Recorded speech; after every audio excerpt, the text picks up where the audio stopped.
Hello and welcome back.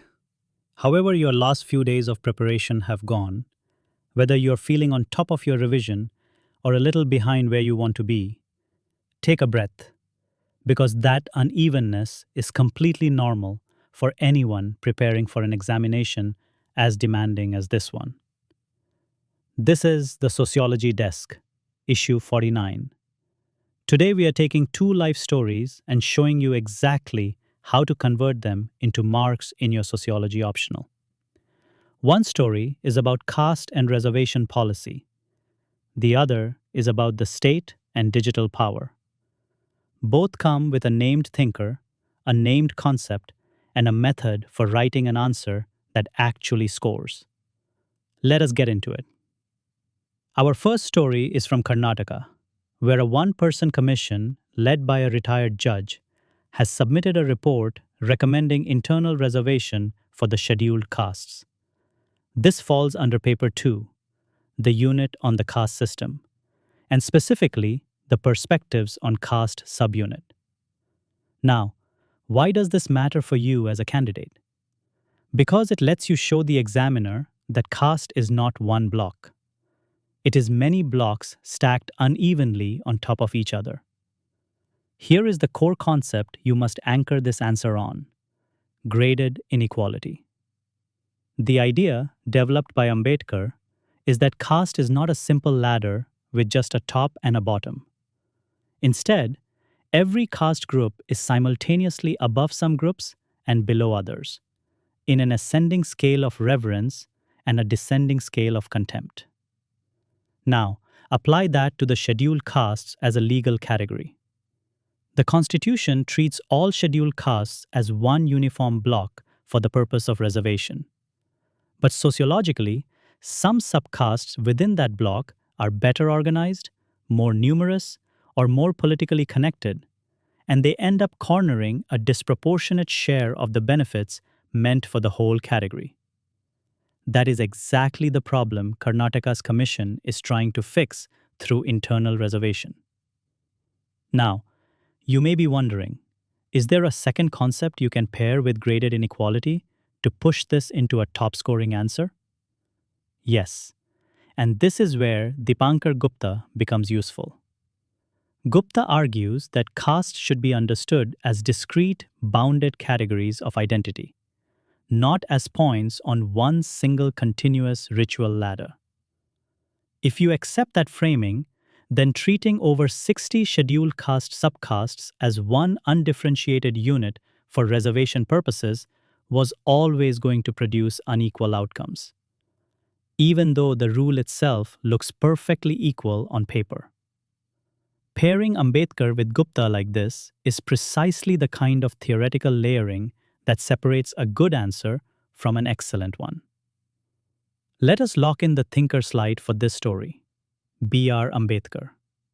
The concept is graded inequality. And here is a formulation you can legitimately reproduce in your answer.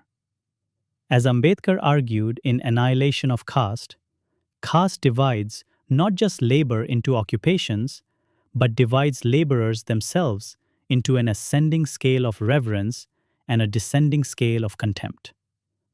Memorize that sentence structure, because it signals to the examiner immediately that you know the exact conceptual architecture, not just the vague idea that caste involves inequality.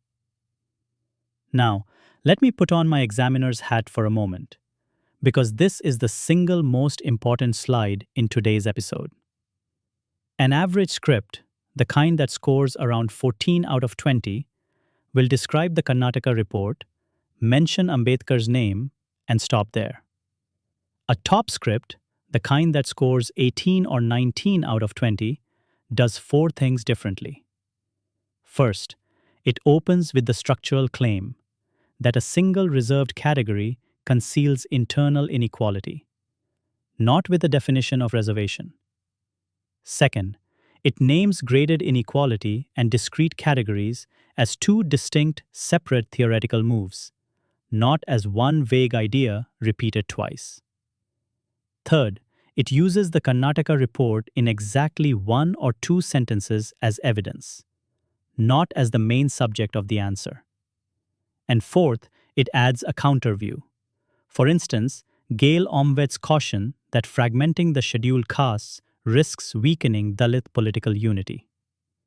That counter view is what shows the examiner you can evaluate, not just describe. Remember the refrain: the current event is your evidence, the theory is your destination. Here is a probable question built directly from this story. Ambedkar described caste as an ascending scale of reverence and a descending scale of contempt.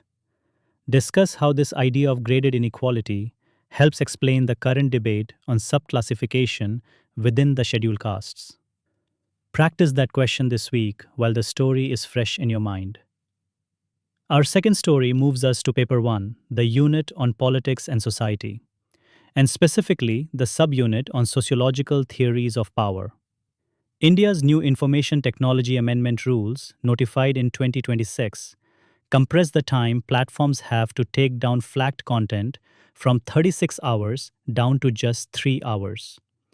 And they also require platforms to label all artificial intelligence generated content. This is a gold mine for anyone who wants to demonstrate command of digital society, which, remember, is now formally inside your examination perimeter for 2026. The anchoring concept here is Foucault's Governmentality. The core idea is that power in modern society rarely operates through a visible sovereign giving direct orders. Instead, it diffuses through technical and administrative apparatuses, rules, procedures, timelines, compliance checklists. Notice how the 3-hour takedown rule does not censor any individual directly.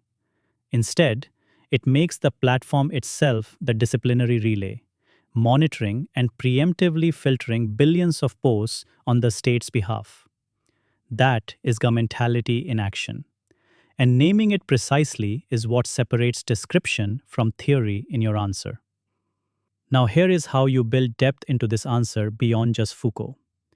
Bring in Weber's idea of the iron cage, the warning that rational legal authority, once it becomes purely procedural, can turn into a cage where the rule's own logic drives outcomes regardless of anyone's original intention.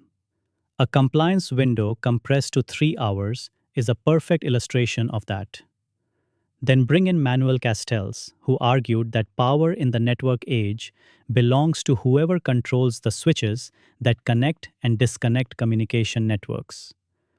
The state issuing notices to messaging platforms over anonymous usernames is a textbook attempt to reclaim that switching power. 3 thinkers, 3 distinct moves, 1 coherent argument. Let us fix the primary thinker slide here, Michel Foucault. As Foucault argued in Discipline and Punish, power in modern society operates less through visible sovereign force and more through dispersed continuous surveillance that induces people to regulate themselves. That single sentence, reproduced accurately with the correct work attributed, will tell the examiner instantly that you have read beyond the coaching notes. Again, the examiner's view. A 14-mark answer on this topic will simply narrate what the new IT rules say. A 19-mark answer does 3 specific things. It opens by naming governmentality as diffused rather than sovereign power, not by defining the word surveillance. It then sequences Weber's bureaucratic rationalization and Castell's network power as 2 separate, clearly labeled moves that build on Foucault rather than repeating him. And finally, it adds a counter reading. For instance, Habermas's warning that a public sphere already narrowed by commercial platforms is now further narrowed by executive-driven takedown power. That counter reading is your evaluative edge. The event, the actual rule change, should appear in barely 1 or 2 sentences. Everything else is theory doing the work. Here is your probable question for this story. In the light of India's new intermediary rules mandating 3-hour content takedowns, critically examine Foucault's concept of governmentality as a lens for understanding digital platform regulation. Write this out this week, timed, in 250 words. Let us lock in today's revision. 1. Ambedkar's graded inequality explains why Karnataka wants internal reservation within the scheduled castes. 2. Dipankar Gupta's discrete category theory gives you a second distinct layer for that same answer. 3. Foucault's Governmentality is your anchor for understanding the new 3-hour takedown rule as diffused administrative power. 4. Weber's iron cage and Castell's network switching power give that digital governance answer real theoretical depth. Keep these 4 ideas fresh, and you already have 2 strong answers ready for the day you sit that examination hall. That is today's episode. Preparing for this examination is a long and often draining road. And the real secret is not one brilliant day of study. It is showing up, day after day, even on the days it feels unrewarding. Because that consistency is exactly what separates the candidates who make it from the candidates who almost did.